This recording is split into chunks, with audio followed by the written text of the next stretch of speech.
Get out the insurance cards, get out the copays. The office is open, my friends. Brought to you by drroto.com.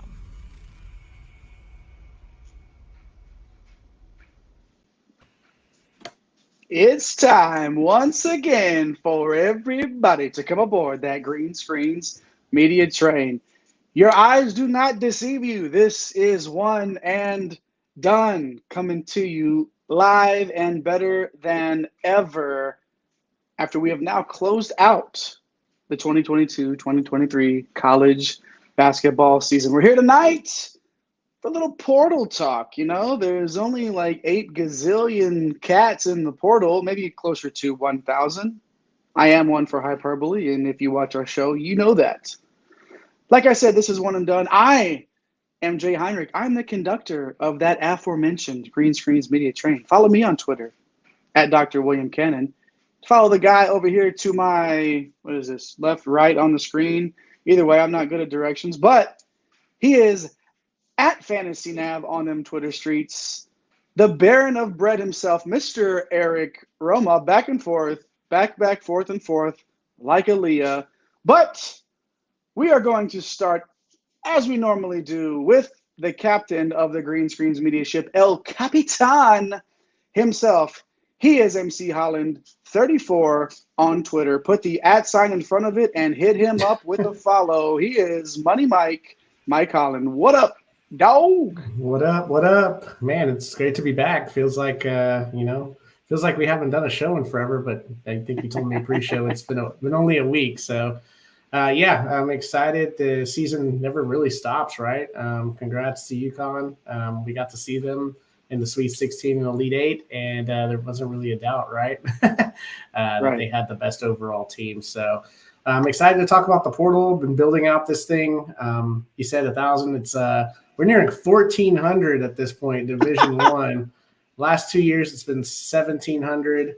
I think we're going to cross. We got till May 11th. So like I'm building this board, and it's like crap. Like every other day, like there's someone new that's like, that's like a top 20-ish type guy. So I'm excited to talk about it, Derek.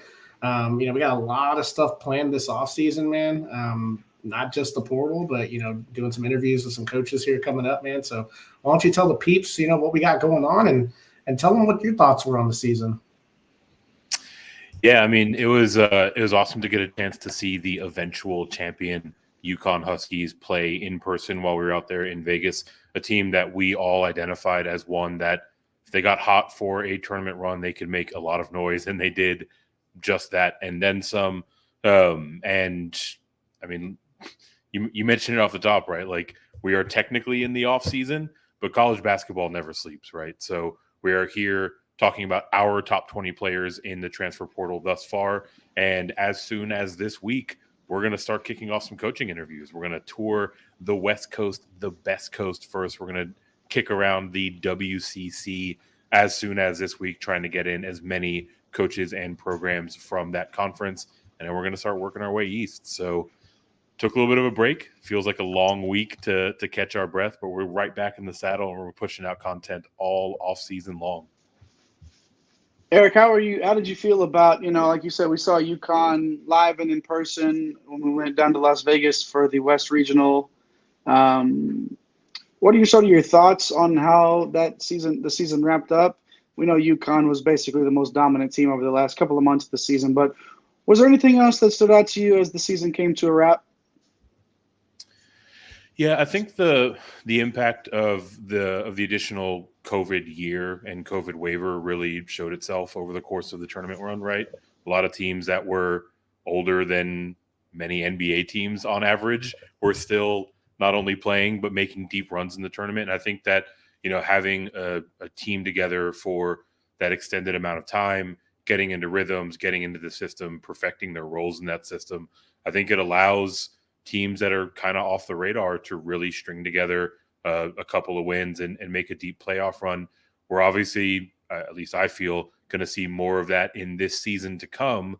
But then in the following year, probably going to be a little bit more closer to kind of the traditional blue blood programs really reigning supreme over college basketball. So it is certainly a fun time, and it's cool to see the San Diego States, the FAUs, put together these Cinderella runs because they do have such tight bonds and such familiarities with those systems. Mike, those were not just fluky teams. Those are really good basketball teams that ended up in the Final Four. And obviously, we wrapped before the Final Four. Our last one and done happened as the Final Four was beginning. We haven't gotten to talk about Lamont Butler's buzzer beater getting to his spot as I'm sitting there screaming at my TV, get the shot off. And he sure as hell did, man. That was quite a finish to that game. That's one that they're going to be showing on one shining moment for quite a while now, man. So those teams proved that they belonged in the end. Those were two solid teams. Like I said, there was nothing fluky about them.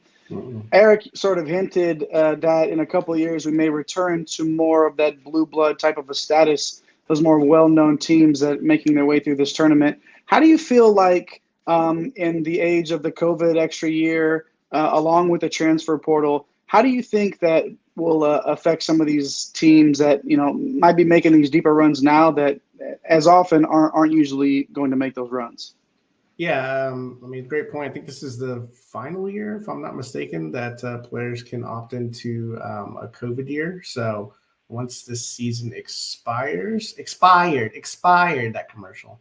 Once it expires, then it's going to be interesting how this is all going to shake out. I think it goes back to more traditional, we'll see the upsets, but I don't think we'll see the major runs. I think this year was a little bit different. Obviously, the San Diego State team was older than 5 NBA teams as far as their starting lineup. FAU was an older team, but then you had some talented teams that almost got there, right? Like Creighton, Baller starting 5. I just think that this year was just complete madness.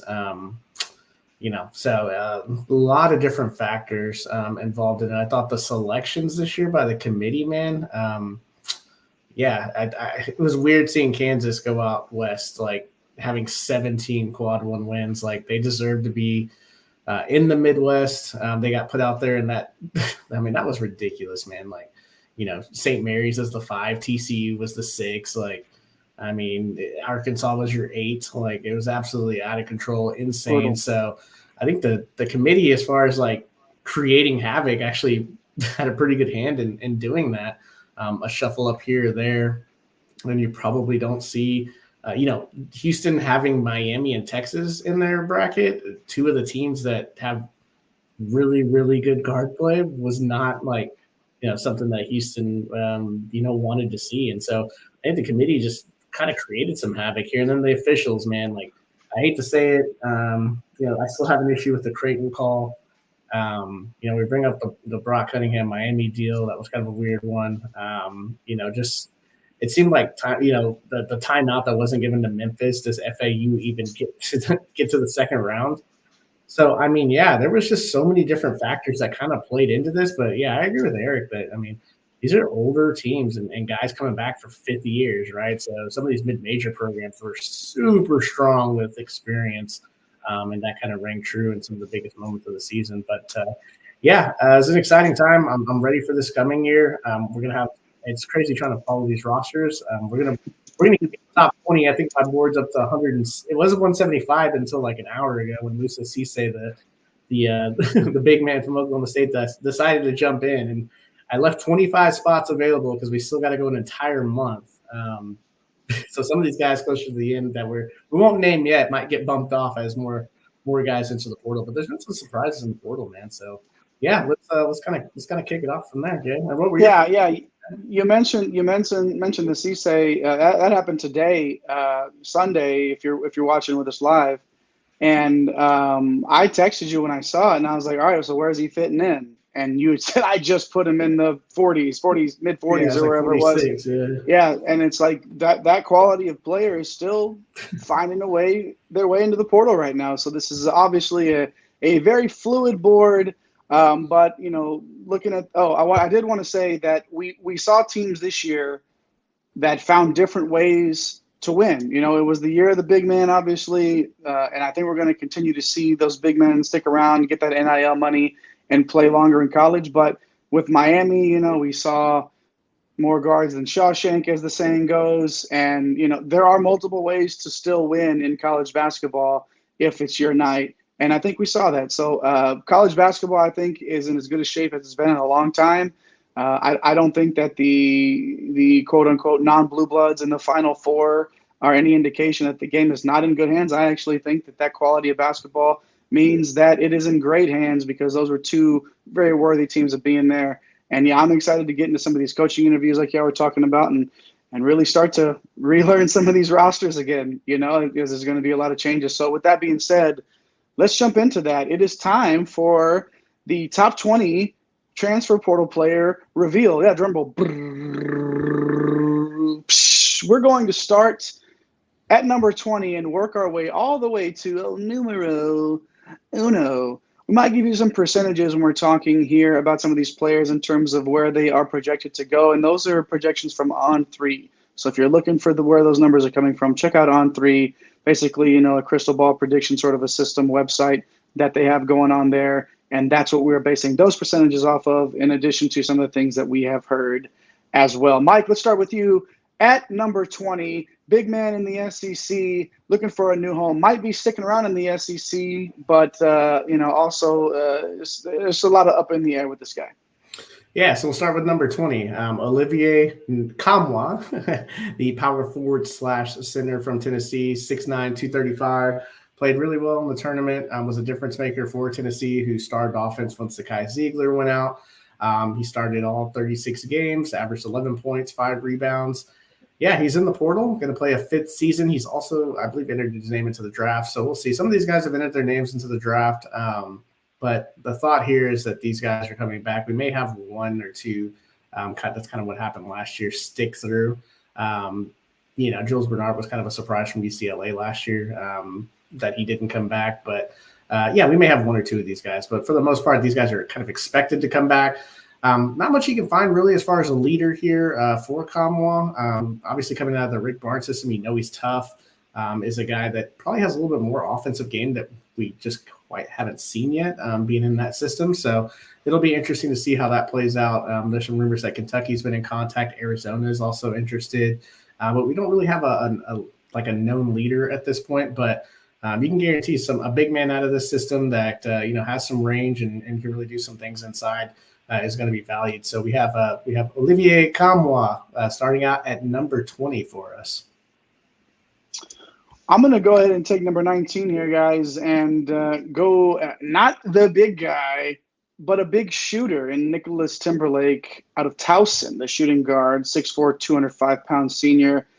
This guy is just a shooter. I mean, this is what he does. He shot over 40%, over 41% from three the last couple of seasons. A 2-time first-team All-Colonial Athletic Conference choice. Couple of teams here, a couple of big names looking for shooters. Obviously, UConn just coming off the national title. They're actually in the driver's seat right now, it would appear, to land Timberlake. But North Carolina is also looking to, have a say in this as well. UConn lost Hawkins entering the draft.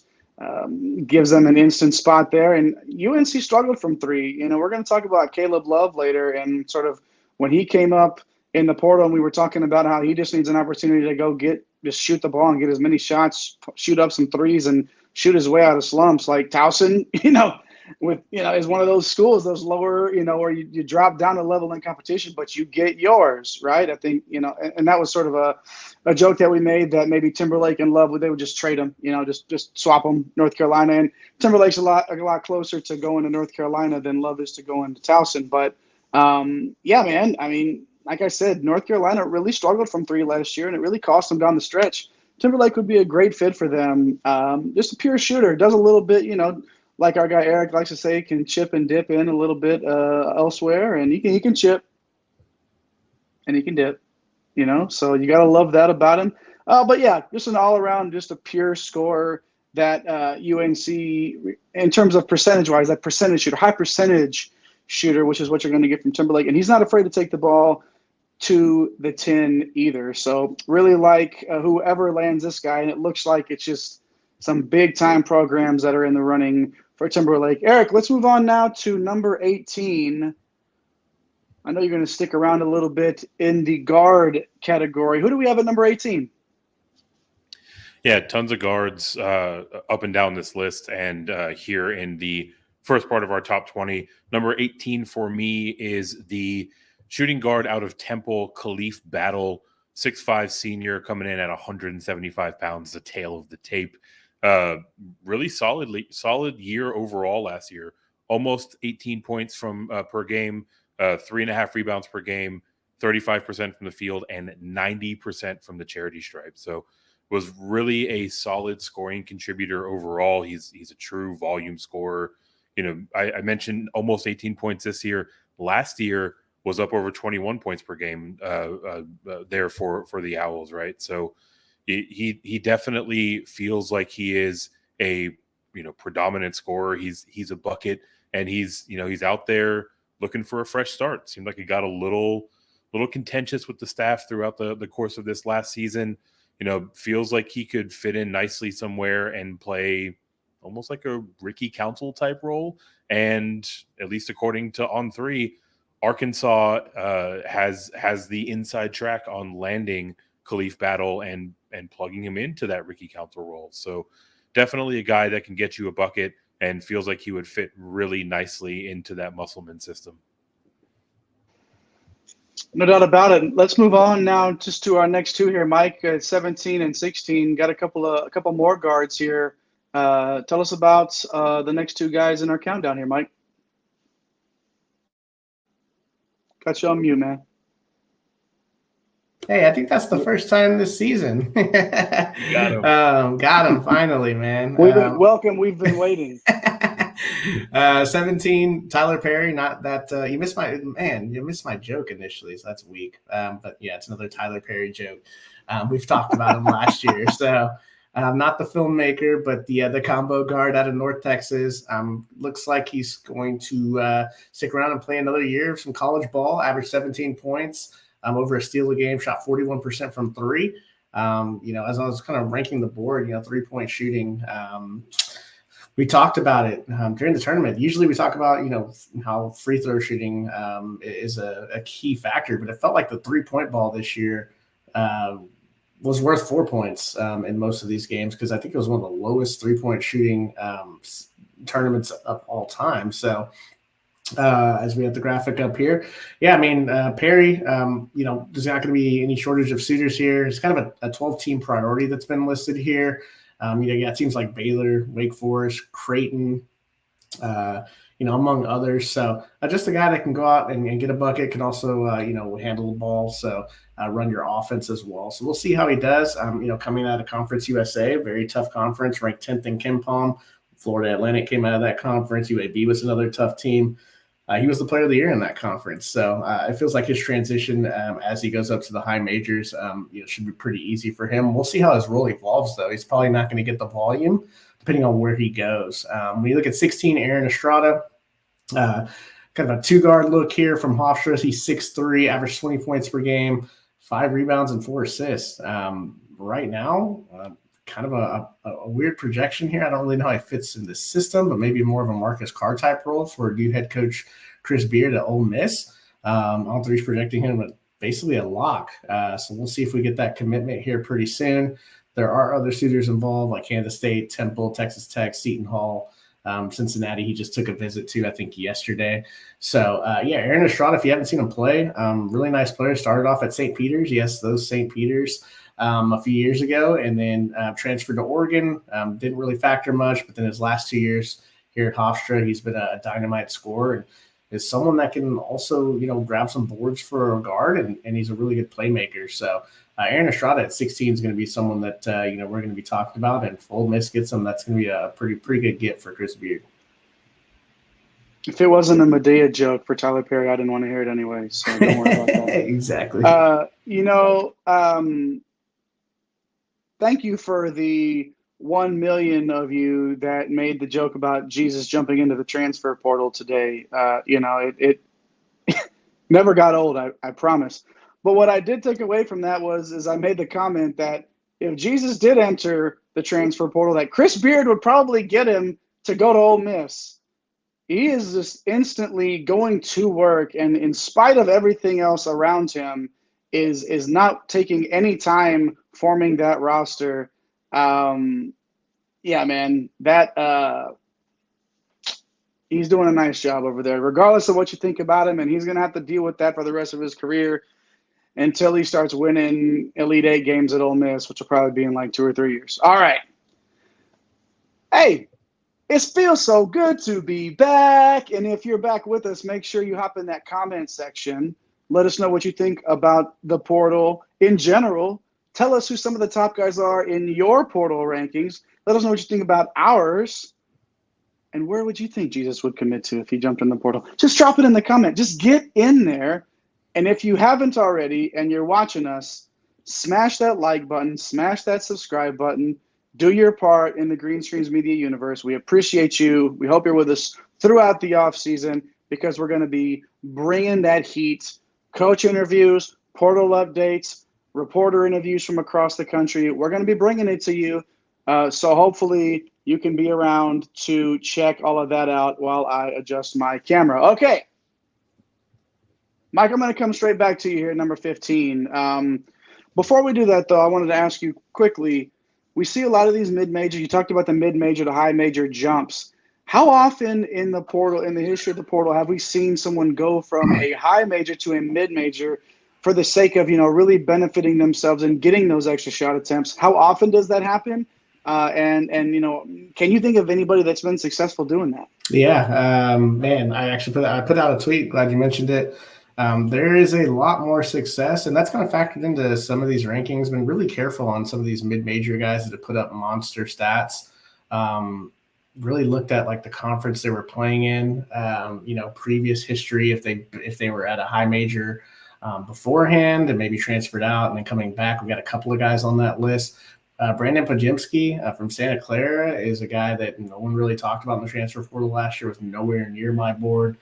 Transferred from Illinois to Santa Clara and now is flirting with the NBA draft. And if he comes back, one of the top players in the WCC.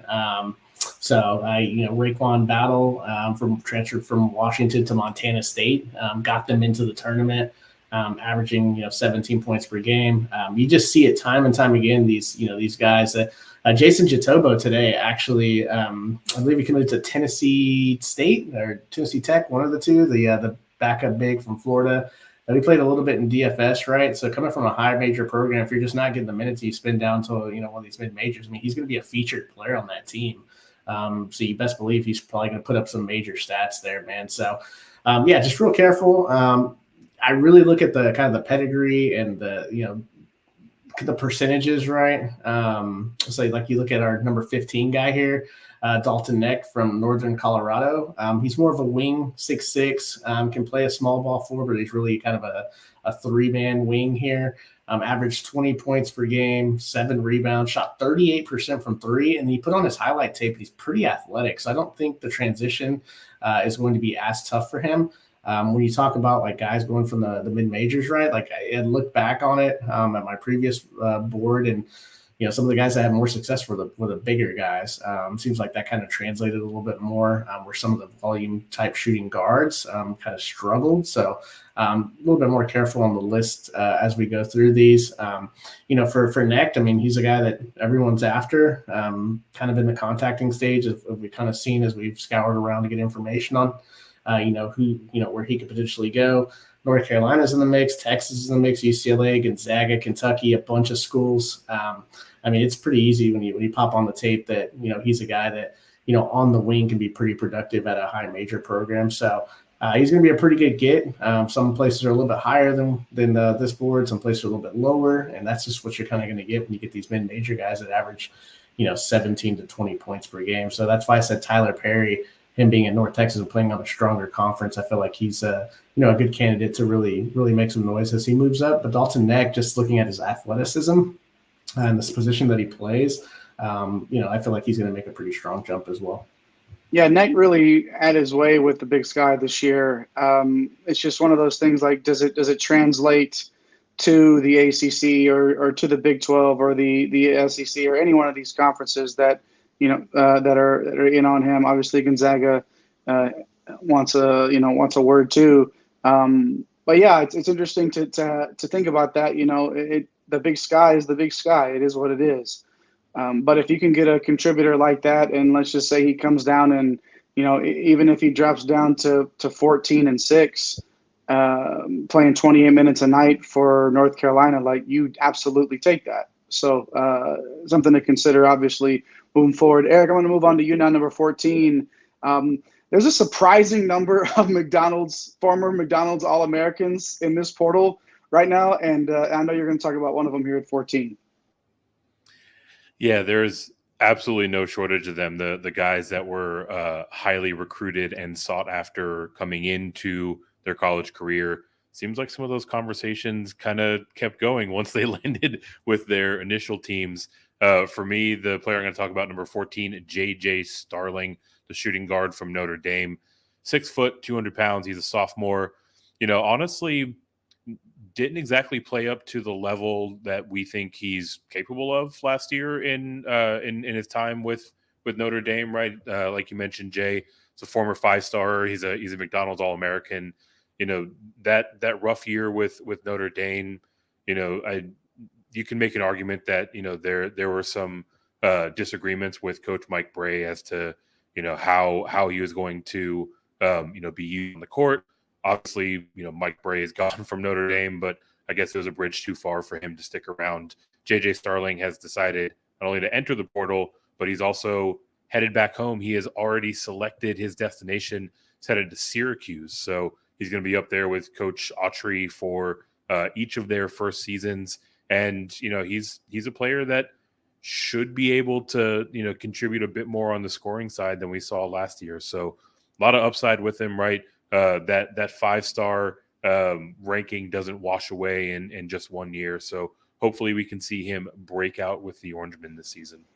Wouldn't be surprising at all. It's just sometimes a change of scenery is really, really what's necessary in that circumstance, and I think that's why the portal's a really good thing. If you choose properly, and a talent like that can find a new home, it makes a lot of sense. Everybody sort of wins there.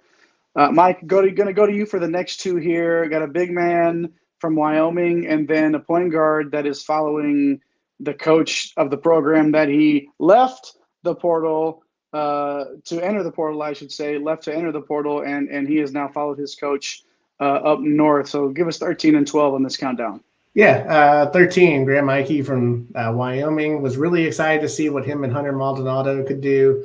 I thought that they would, be a top 20 team, be really fun and exciting to watch. And then obviously he has the injury. Hunter Maldonado's kind of injured. There's all kinds of issues with the coach. They got like all kinds of the entire mess there at Wyoming. That whole thing has been blown up. So kind of had a surprise to see him jump into the portal. Averaged, obviously out last year, but the year before averaged 20 and 10. With the headband and the guy's just a lot of fun to watch, backing people down. He's a really good passer for, his size. The interest right now is a little surprising. Providence, almost 99% on three. So, Kim English taking over that job for Ed Cooley. If he's able to land, Kim English right now is basically taking the entire George Mason roster with him. So if he has any more spots left, I'm sure he could fit Graham Ike into it. And you'd want to do that. He's already got Josh Aduro, who's in our top 50, coming over, one of the better foremen. If he's able to add Ike at the 5, like that's going to be a dangerous 4-5 mid-major tandem that's coming over, like star-powered mid-major guys that are coming over. And Kim English, obviously, we haven't seen what he's able to do so far. I mean, 2 years at George Mason, and only one of those years has been mildly successful. So he's got to back some things up here in the first few years with Providence. So we'll see if Ike lands there. Colorado's kind of in the mix, but I don't know. On 3 has him at 1%, but Eddie Lampkin's over there. So I don't know that those two can really coexist unless they're in a timeshare. I don't really think that Graham's looking for something like that. When you slide over to number 12, Ace Baldwin, one of my favorite players, man. Like, people didn't really see this guy play much last year. If you weren't paying attention to, some of the higher mid-majors. VCU, 6'1", 190, following Coach Rhodes over to Penn State, taking over for Micah Shrewsbury there, and Baldwin's going to have big shoes to fill, as Coach Rhodes is having big shoes to fill, because there was a guy there named Jalen Pickett last year that set the world on fire. For me, Ace Baldwin is just a baller, man. He's a conference player of the year. Last year, he is a defensive player of the year in that conference. So, yeah, I mean, what he brings to the table is an all-around game. It's really hard to keep him outside of the top 10. He's a guy that maybe when we look back, he's able to kind of carry Penn State moving forward to see what this roster looks like. Maybe someone that will look back and say, man, he should have been a top 10 type guy. But excited to see what Ace Baldwin can do. He's a complete package at the guard position. It's really splitting hairs when you get to this point, right? Like, I mean, these guys are all super talented, and any of these programs would benefit from having them. Yeah, the Wyoming deal, I know we were really high on them in the preseason. Injuries all across the board. Maldonado didn't have his best season, but he didn't really have anybody around him to help him. That was tough to watch at times. Man, they had a really bad year. And his injuries, Maldonado's own injuries, didn't really help. But let's see if Ike can make a jump there, if it's to Providence or wherever he ends up going, to hopefully stay healthy and have another nice season for him. I'm going to go number 11 here, Fardaws Aimaq, leaving Texas Tech. This will be his fourth team that he's played for in college, and he was at Mercer, Utah Valley, Texas Tech. And now he's committed to Cal. Mark Madsen, Mad Dog. Your boy. Yeah. The ring dance, like if you picture me in the club, like I'm Mark Madsen dancing at the trophy ceremony. That's me, guys. Okay, so if you ever wanted to know, because chances are you'll never see me in the club unless we're back in Vegas, and even then, I stood there like my feet were in cement, and that's okay. I watched the guy with the saxophone on stage with the DJ booth. We had a good time hanging out by the pool. It's all good. We had a good time, but you're not going to catch me at I'm looking like Madsen in that case. And before I talk any more about Aimaq, the Madsen hire, we talked about this, Mike and Eric, about how, the Stanford grad, obviously, he had a good thing going in Utah Valley, jumped on the Cal job, even though maybe that Stanford job might open up a little bit later. Maybe you don't want your first big gimmick to be at your alma mater. Who knows what was going through his mind, but I think he truly believes that he has a juggernaut in the weeds on his hands there. And of course, I hope you say that if you're going to take that job. They only won like 4 games last year. But I think that's going to be a key for them to show signs of improvement this year. It'll be easy to win 12, 13 games. And Aimac's going to play a big part of that. Aimaq had 19 and 13 in a season when he played out there for Madsen in Utah Valley. The offense is going to run through him. We talk about usage percentage all the time on our DFS shows. Aimaq is going to be somebody who's probably going to be priced pretty high from the jump on any of these slates. We're going to see, that 26, 27, 28% usage rate in this system for him at Cal. And the Pac-12 is nowhere near the competition that he faced in the Big 12 on a night in and night out basis, where he still averaged 11 and 8. He only played 11 games, right? He was hurt a little bit, but he has that kind of talent. So I expect big things out of Aimaq out in the Pac-12 next year for Coach Mark Madsen. Hey, guys, thanks for sticking around and watching us tonight. If you are hanging around, and we know you are, we see you hanging around there in the lobby, smash that comment section, Let us know what you're thinking. Who do you like so far in our top 20? We've run through 10 players. Any of these guys maybe going to go to a school that you think we haven't talked about yet? Or do you think that maybe somebody we haven't mentioned yet, you're looking forward to them? Let us know. Get aggressive in those comments, not in a mean way. We want you to just be aggressive in terms of banging out those comments. Let us know you're here. Say what's up. Just say hi. Say what's up. We want to hear from you, and we appreciate y'all being here. Do we have a comment? Yeah, Corey's commenting on our guy Corey about my expired. I don't know what insurance company. Yeah, it's one of those. It's a big house. Hope you can keep it clean. Corey, thanks for hanging out with us. We appreciate you as always. See, even if you leave a comment about the commercials, we're going to talk about it. We're going to bring you up. Say something in the chat. We want to hear from you no matter what. Getting to number 10 now, Mike. Here's another guy jumping up to a high, most likely up to a high major program here. Some mid-major options on the table, though, as well. Another combo guard here in the portal. Talk about number 10. Yeah, number 10. I was all over the place with this guy. And I'm still all over the place with him. But I slotted him at 10 because I feel like his upside, what he brings to the table, how he plays, that's Taran Armstrong from Cal Baptist. He's 6'6", 190. Man, he's a playmaker. Averaged 11 points, 4 rebounds, 5 assists. A lot of schools jumping after this guy on 3. Interest here. Gonzaga leading at 31%. Creighton, 27%. Providence and Xavier are his listed 4 teams. So it looks like a pretty close battle because, I mean, when you add those, I was told there's no math each show. When you add those 2 percentages up, though, that's only, 58%. So there's still some percentage out there for Providence and Xavier.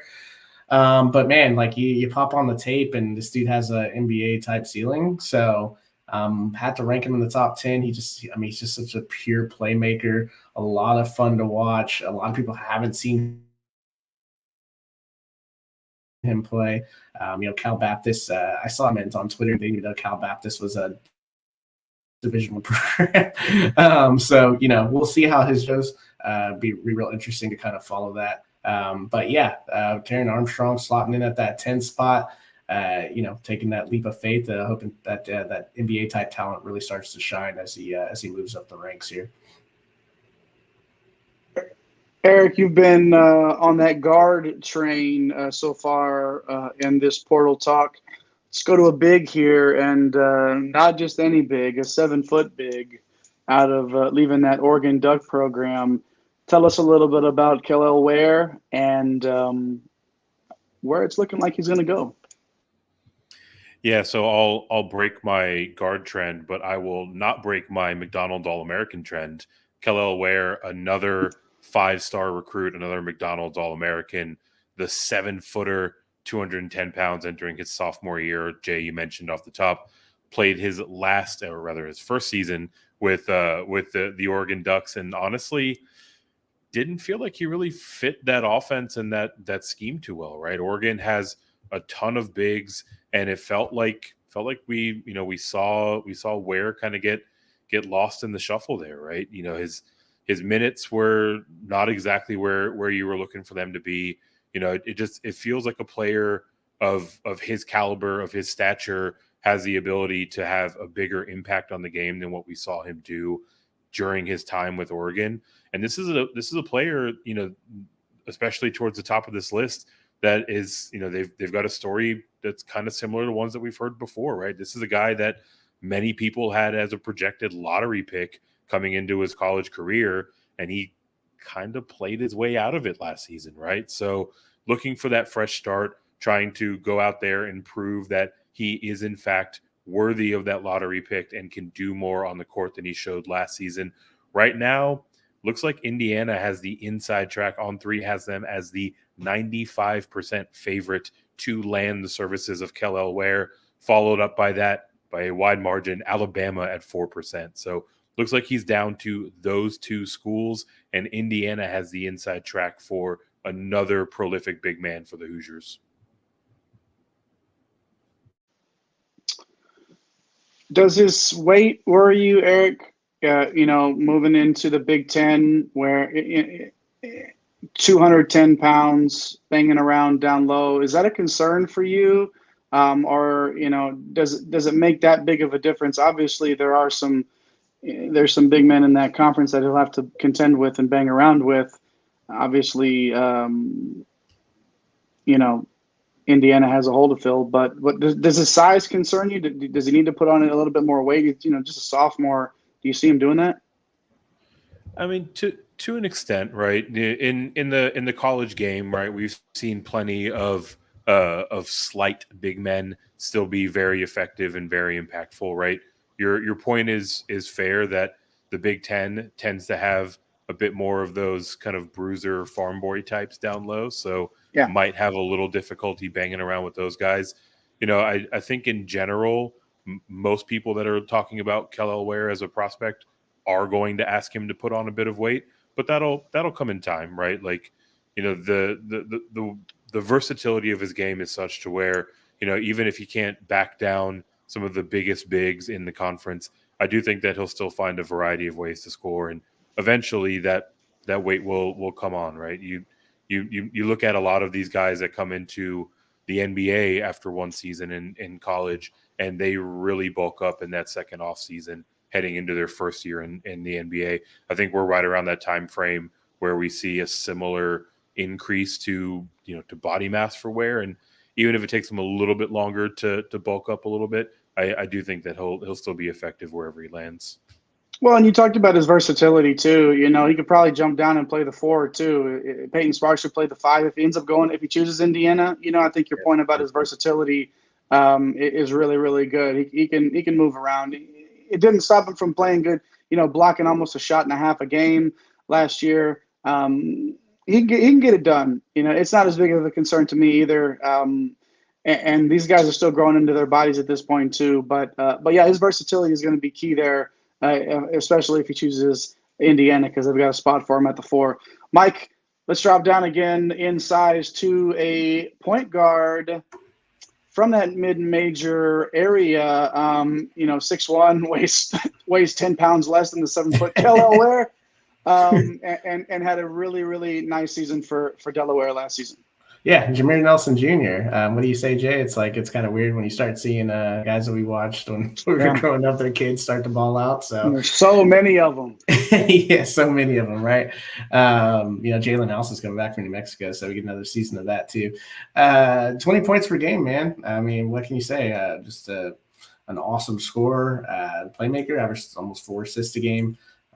Really good on the defensive side, almost over 2 steals a game.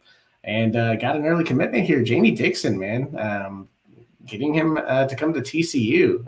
Obviously, TCU has some guys that are leaving. They had a very, very senior laden starting lineup. Mike Miles declared for the draft. Jameer Nelson kind of profiles similarly, maybe a little bit better defensively, and at least in the mid-major level. We'll see if that can kind of carry over, but he's got the pedigree, obviously, so I don't really worry too much. I feel like Dad's got a few pointers for him, being a mid-major star himself out of St. Joe's, with our guy who I hope is doing a little bit better, Delonte West over there. There's an electric backcourt they had. But, I feel like Jameer Nelson is going to be someone that, when he transitions over, is going to be a key piece to the puzzle in the Big 12. Like, I don't really worry about him. Yeah, speaking of key pieces in the Big 12, LJ Cryer, the number 7 player on our top 20, is transferring from Baylor and has committed to Houston, who will have their first season in the Big 12 coming up this year. He's going to have 2 years left to play there too. It's going home for him, right? Like, he's a Houston area guy. Obviously, we think very highly of him. I think I was maybe a little bit higher. I'm not, again, when we get down here, we're splitting hairs, right? I had him top 6 or 7. I think, Mike, initially you might have had him a little bit lower. But when you look at it and you look at the type of player that Cryer is, there's a reason that he's a top 10 player in the portal, no doubt about it. And of course, like Kelvin Sampson, man, like this is one of those things where Houston is not going anywhere. Like, in addition to Cryer, Damian Dunn coming in from Tulane, like, they're going to need those guards to play and run and gun in the Big 12. And I think that Cryer, I don't think he could have done much better in the portal from one of these combo guards. There's a couple down the line, obviously. But, I mean, LJ Cryer, you can make an argument for him being a top 5 player in the portal right now. 15 points a game, 2 dimes, 41% from 3. This is what the college game is turning into. You're either punting up a bunch of threes or you're banging in down low and you're living through your big guy and you're trying to win, scoring 47 points a game. Tennessee. So I love Cryer. I love the move to Houston. It's an instant, like, the usage is going to be there. The backcourt production is gone. Can play a little bit of point guard for them if he has to. And he's familiar with the Big 12, obviously, which is where Houston is going to start playing next year. So great pickup there for Coach Sampson and those Cougars. Mike, before we get to our top 5, why don't you hit on number 6 here? Somebody that we have a pretty good idea of where he's looking. And, what do you know? It's the Big 12. Yeah, Harrison Ingram. And he's a guy that I had some trouble with as well, trying to rank. What I think it comes down to, though, is one, the Stanford system wasn't really conducive of what this guy can really do. 2, you just look at the size and the playmaking ability. Harrison Ingram can play the 3 or the 4, and he can play a point forward for you. He's 6'7", 230, averaged 10 points, 6 rebounds, 4 assists. Wasn't a guy that played, major minutes. Obviously played key minutes for them. Some interest here on 3. He's got Kansas at 99%. Someone that he profiles to is kind of Kevin McCullough with a little less of a defensive pedigree. But as far as like someone that's versatile and can do a bunch of different things, I think he fits perfectly. So, we'll kind of see what happens here with what he chooses. North Carolina is 1% on 3, so it looks like Kansas pretty strong favorite here. But more of a playmaker. We've got a lot of shooters, a lot of guys that like to take shots here. But this cat right here, man, is someone that makes the right play. For his size and playmaking ability, is going to be a lot of fun to watch. I think he's going to be able to handle the rigors of the Big 12, being 230 pounds. I just look forward to seeing, what he decides to do and where he ends up. But I think wherever he does, I think he's going to be a key factor in that conference. Yeah, no doubt about it. It's just going to be if it's Kansas, if it's wherever. Like we talk about all these the Big 12 is just going to it's the best. It's been the best conference in basketball for a couple of years now, and it's going to continue to be so with all of these guys coming up through the portal. Like it's pretty ridiculous the influx of talent that is going to be in this conference. Once again, we see you guys being active in the comments. We appreciate that. Yep. Keep them coming. What do we got going on, Eric? What do we got in the comments here? Corey. Seems like we're over the end up. Yeah. I mean, again, Corey, when you get down to this part, and Eric, I'm going to ask you here. We have this list, right? And I mentioned earlier, like this is basically like it's splitting hairs. We're flipping coins at this point. When we get down to this level, especially the 6 through 10 range, do any of those stand out to you? Maybe as a player that will be like that instant impact that you see sort of standing out immediately and being like that dude on campus. Like all of these guys that are rated this high are obviously super skilled, but are any of them the most likely to you to immediately, like day one, walk on campus, be that guy? Yeah, I really like the LJ Cryer edition for Kelvin Sampson and the Cougs. But the one that really screams off the page for me is the one that I detailed, right? Kel'el Ware, fitting right into that system that Coach Mike Woodson likes to run for Indiana. It might not scream off the page because the Hoosiers have had TJD down there for a few years, right? So it might not feel like it is a huge upgrade immediately, but in terms of, filling a gap, a huge gap in their roster, I love where Kel'el Ware fits in for the Hoosiers, assuming that the 95% likelihood comes to pass and he ends up in Indiana. Yeah, it looks like we also got a second comment here. New person here, the Next Chapter. Hey, I like that. In. Yeah, welcome in. Thanks for joining us. So why am I just now finding out about Jameer Nelson's son? What? Welcome to the club. Yeah, man. That's what we're here to do, man. We try our best to keep up with 363 teams. And so, some guys like this can kind of fall through the cracks. But, he's one that the nation's going to find out pretty soon. Well, and if you're not watching Delaware Blue Hen basketball, you're probably not going to hear a lot about Jameer Nelson Jr., but you are going to hear a lot about him next year when he's playing in the Big 12, clanging and banging around for TCU.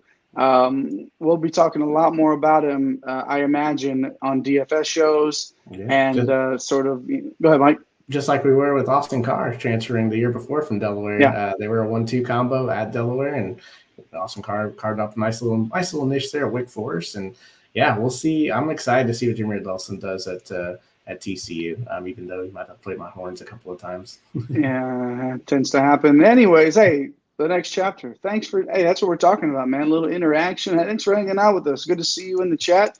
Thanks for stopping by and hanging out with us. We appreciate you. If you haven't already, smash that subscribe button. Do your thing, man. We appreciate you. Thanks for dropping in that comment. Here we go now. Top 5 current players that entered their name in the portal is so far. Mike, number 5. Again, these combo guards, this is so guard heavy. I feel like, 3 out of 5 players at least we're talking about are guards that can do multiple things here. Tell us a little bit about our number 5 player transferring out of Tulane.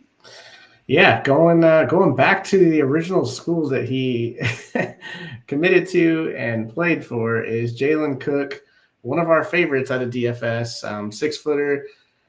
Man, you pop on the tape. This kid is a lot of fun to watch. I believe his name is in the NBA draft, but all expectation is that he has a commitment to LSU, that he's coming back to school and coming back to play for his previous school before Tulane. So, Coach McMahon there, not quite the season they wanted at LSU. They had the top 10 guy, KJ Williams, for us last year. He played really well from Murray State, coming with his coach there, McMahon. But the other 2 guys, Trey Hannibal, came on late in the season. Juice Hill, I forget where he committed to. I think he committed today. He's going back to the mid-major ranks. I think it's Loyola Marymount's where he's headed to. Didn't quite have the season, so you just never know with these mid-major guys. Now, obviously, Tulane playing in the AAC. This is more of a Power 8 conference. Obviously, getting to play teams like Houston's, the Cincinnati's, UCF's, Memphis. So this one not quite a mid-major type, and he's gotten it done. Averaging 20 points, 5 assists, almost 2 steals a game. Was initially a Power 5 recruit to LSU, going back to LSU. It feels like, Coach McMahon, he had, our guy John Morant, obviously not saying Cook is anywhere near that, but he's probably going to play that type of role as he comes to LSU. They're starved for some guard play. Obviously, Adam Miller is in the transfer portal. So there's going to be some shots there for LSU, and he's probably going to be taking a bunch of them. So, looking forward to see Jalen Cook back at LSU. I'd love to hear that from a DFS perspective. And someone else that I was sort of hoping to see transfer to a little bit bigger school when I saw his name in the transfer portal is our guy Max Abmas. I mean, obviously the darling of the tournament from a couple of seasons ago with Oral Roberts. We were so excited to when Oral Roberts won that conference tournament and got that bid, and then we saw who they were paired up against. It was friggin' Duke, Duke as a 5 seed was a joke in itself this season, the way that they were playing at the end of the year. And that sort of squashed that sort of mid-major run that we would have loved to see with Abmas and the guys over there at Oral Roberts. 22 points a game, over 4 boards, 4 dimes. Okay, he's a shooter.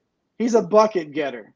All right, he's a bucket getter. This is what he does. He's not exactly known for his defensive prowess. Okay, how is he going to deal with the night in and night out banging around in sort of a major conference? A mid-major conference, obviously. Wichita State is where On3 has him right now. So going to the AAC, is that a mid-major? It's one of those conferences that has been ranked pretty highly by most people as it goes along. So, the Shockers, obviously, we've seen them have some success of late. What did they start the season 33-0 or however long, whatever ridiculous. It wasn't that long ago that we were talking about the Shockers.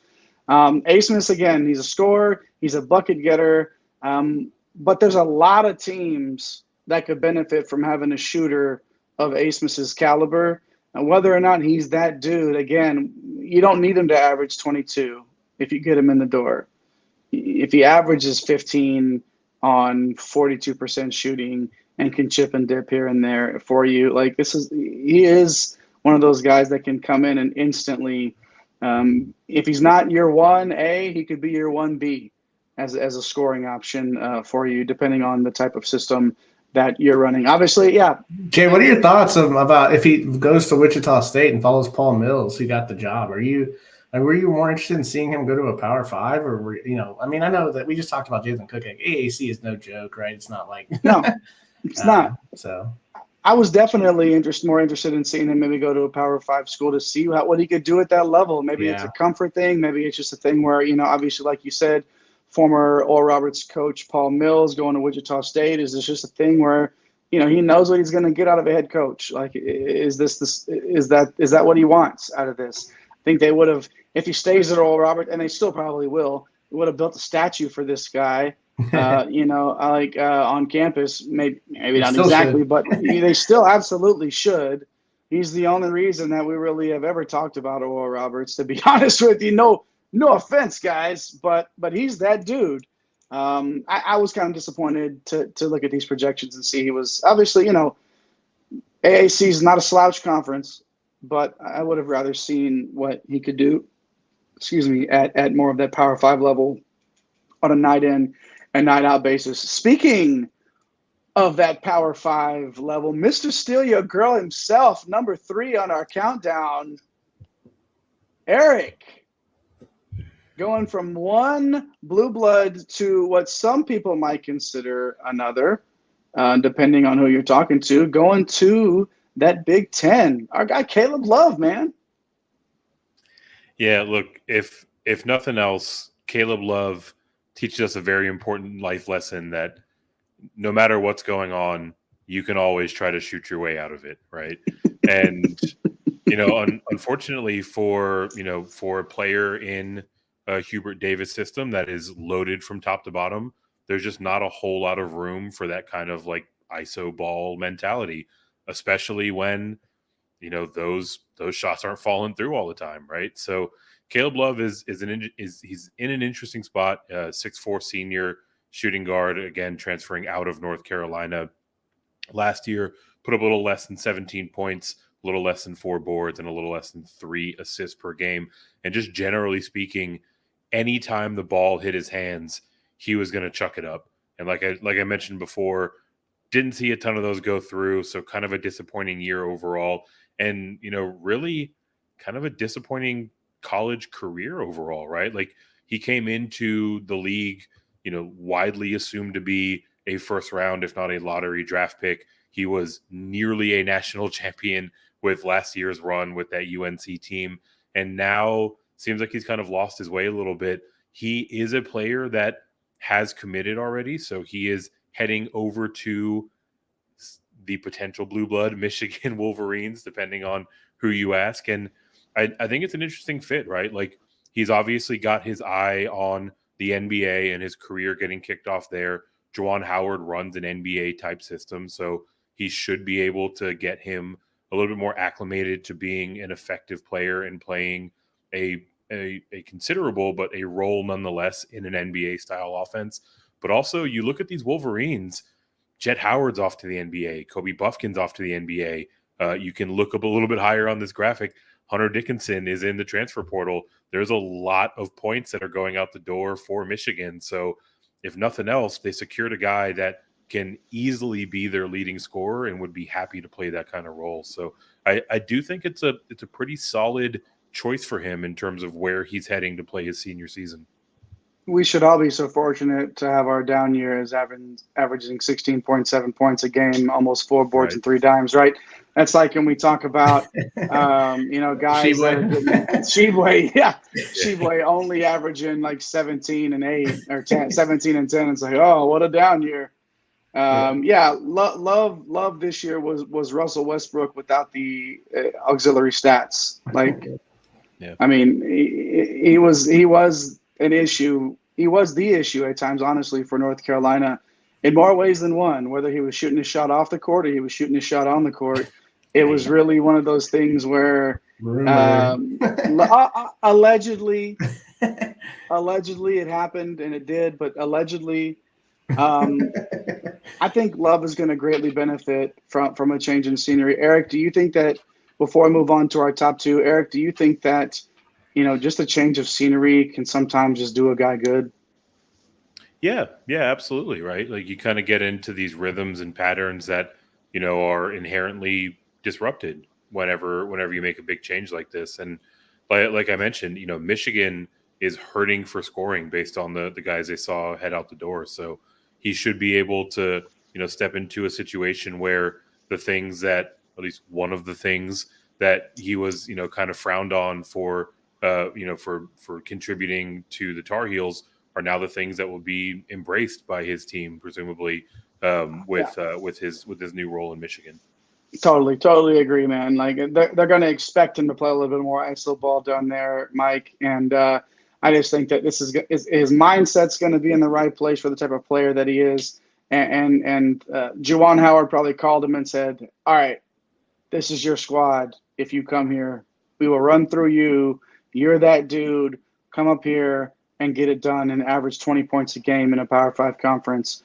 I'm expecting a huge bounce back. Fine. What's he going to go from 17 to whatever, but I think that in spite of those statistics, we're going to look back after this season. Like you said earlier, Eric, it's not too far from a lot of people talking that he was a first round pick, almost won the Natty a couple seasons ago.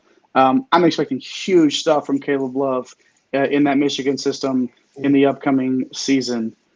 Mike, finish us out. 2 more players here. I know that we had sort of had Love up in that number 2 spot. We were flirting with it at least. And then, Nembhard jumped in there and sort of shook things up a little bit. So what do you like about Nembhard? And then finish us off with the big man from Michigan. Yeah, I think the suit in the graphic is really what nudged him ahead of Caleb Love. And I just want to jump in on Love and just say that, the kid's a really good player. Like, look, he shot 36% from 3 the year before. He shot under 30%. So if he gets anywhere near the 36%, he's going to average over 20 points per game. He was closer to a 20% assist rate in that national title run. That was down. Assists aren't necessarily, always his fault. He's also shot 86% from free throw during the national championship. He only shot 76%. So, there was major regression. So, that's why he's this high, is because, there's a way for him to work right back into being, a late first round type pick in the right system. Obviously, that system in North Carolina needs to feature Baycott, who is coming back for them to be successful. So I look for Caleb Love. He's the most interesting person in this transfer portal for me, because if he has another season like that, yeah, man, he's going to have to shoot his way, into the league. And great season from him. Can do wonders for both him and Juwan Howard. So that's kind of a nice fit for, as Eric was saying, in that NBA type system that Howard wants to run. And one of the reporters that we talked to last year said that Howard's trying to go away from the big man down low. So I think it was more of a mutual decision that Hunter Dickinson's transferring out, but that's kind of another story that we'll save for another time. But Ryan Nembhard coming in number 2, look, the stats, they're not going to jump out and you're not going to be wowed by them, right? He played on a team that had 5 guys that could get it done. That was a loaded Creighton squad. They should have probably been in the Final Four, except for a late foul call on Nembhard to send San Diego State to the line with 0 seconds. But look, the kid's dynamite. Has the pedigree. His older brother was a star at Gonzaga. The early rumors are that Arizona, who Tommy Lloyd, coaches, and they have an opening with Kirk Kriisa leaving, who just missed our top 20 here. Tommy Lloyd's there, and he was the assistant at Gonzaga. So, Nembhard's very familiar with him. Also, Nembhard is familiar with Gonzaga itself, with his brother being a star there. Very similar game, a little bit smaller, obviously in stature than his older brother, but the guy can run an offense, Jay. And one thing that you always say is that, the guard play in March is it's huge. It's critical, right? Like, how many times do we see, John L. Davis or Marquise Noel, got Tristan Newton was probably the unsung hero of the Final Four. So yeah, just having this guy, putting him on your team, I think his stats could be even better if he didn't play on a team that had Baylor Shireman, Arthur Kaluma, Ryan Kalkbrenner, a 2 guard like Trey Alexander who can go out and get you 20. He's probably, on a team that maybe only has 1 or 2 alphas to go with him, more of a 16, 5, and 8 guy, you know what I mean? And then we're talking one of the best players in the country. So that's why, he's rated this high. It looks like it's between Arizona and Gonzaga. We haven't really seen like an official list or anything like that. He's very new into the portal after the last few days. So, Nembhard, he's a game changer there. And then, number one, I mean, struggle with this one.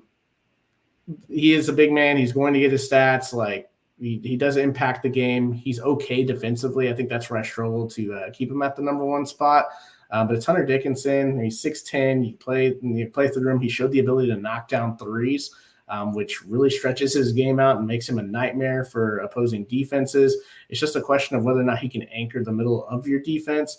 We'll see. Right now, it looks like kind of a weird deal, a heel turn here. Like he's talked mess about pretty much every Big Ten team. And now Maryland, where he's from, looks like the front runner, and Maryland fans hate him, but it's going to be like a Jack Parkman major league type scenario where he, you hate him when he's not playing with you, but you love him when he's with you. It makes the women in Maryland huge. Huge. Oh, they love him now. Yeah, exactly. Yeah. Oh, yeah. Wait. Yeah. We'll see, but he's obviously every program is after him. He is you do have to game plan for this type of player. There's tons of experience. He's a guy that's going to be a double machine. I mean, he's 18-9 last year with almost 2 blocks. And college basketball, right?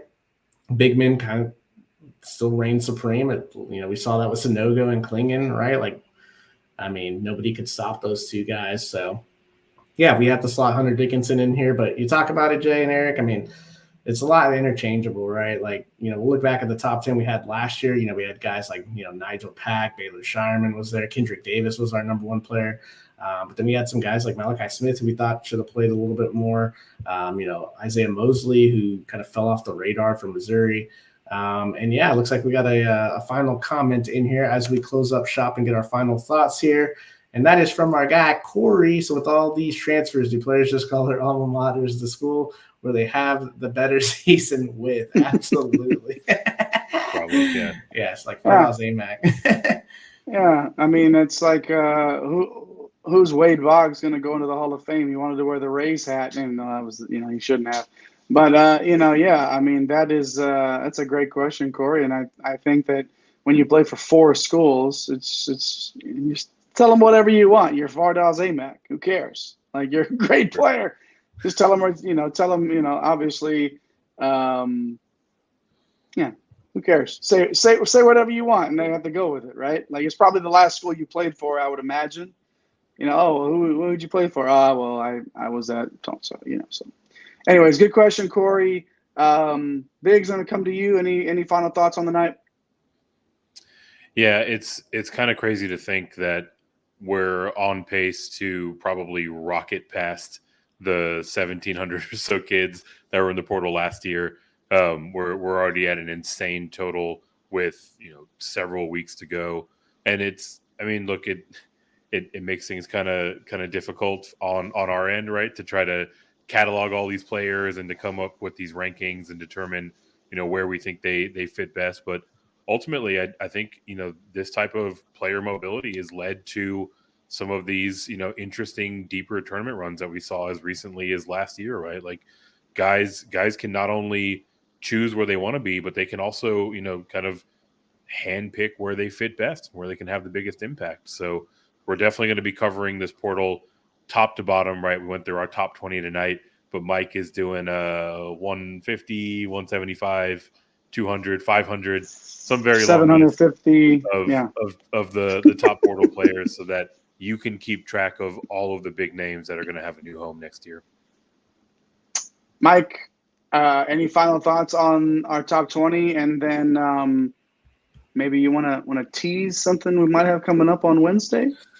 Yeah, final thoughts. A lot of talk about how much the Final Four teams had roster, continuity from the previous year. But you look at some of those teams and some of the biggest impact players, whether they transferred last year or the previous year. You look at it and it's the national championship where Tristan Newton was playing at East Carolina. I think I had him at number 17 or 18 last year. Ends up being dynamite throughout the tournament and in that final game there. You look at San Diego State, like Matt Bradley came from Cal 2 years ago, that was a great story, decided to come back for one more year with Nathan Mensah. being an older team, and look what they were able to do. Norchad Omie, we saw how important he was. I mean, the list just goes on and on. These transfers are super important. It is obviously important to retain, your team, but you see, if you can retain your team and add a piece like a Baylor Shireman or add a piece like, Tyrese Hunter, just little things like that can go a long way, or you can just completely rebuild your team, year in and year out. So it's a lot of fun to cover, CBB, and it never really stops, honestly. So looking forward to a great offseason. But yeah, this Wednesday, tune in, guys. We're gonna kick off our head coaching interviews, and it's gonna start with the Pepperdine Waves. Looking to bounce back after last season. Head coach Lorenzo Romar is supposed to be joining us to talk about offseason, NIL. We're gonna ask him about Maxwell Lewis and his pro prospects. Should be a late first round pick. So we're going to be buttoning down the hatch and asking the tough questions and really letting these coaches express themselves. We had a couple interviews last year that we were able to do that we'll probably run back to and see if we can't get some more guys on and continue our coverage. It's been a lot of fun, so I'm looking forward to this offseason. It's been an honor, gentlemen. My name is Jay Heinrich, the conductor of the Green Screens Media Train, chopping it up with two of the absolute best in the business. At Fantasy Nav and Twitter streets, Mr. Eric Romoff. At MC Holland 34 on Twitter, El Capitan, Mike Holland. We are Green Screens Media. You should definitely follow us on Twitter at Get Green Screens. Smash those like and subscribe buttons. Do your part, because you know why? It's the easiest way to get this bread. Thanks for stopping by the office. Get your fantasy prescription by subscribing to the channel and checking out drrodo.com. And until the next visit, be well and take care.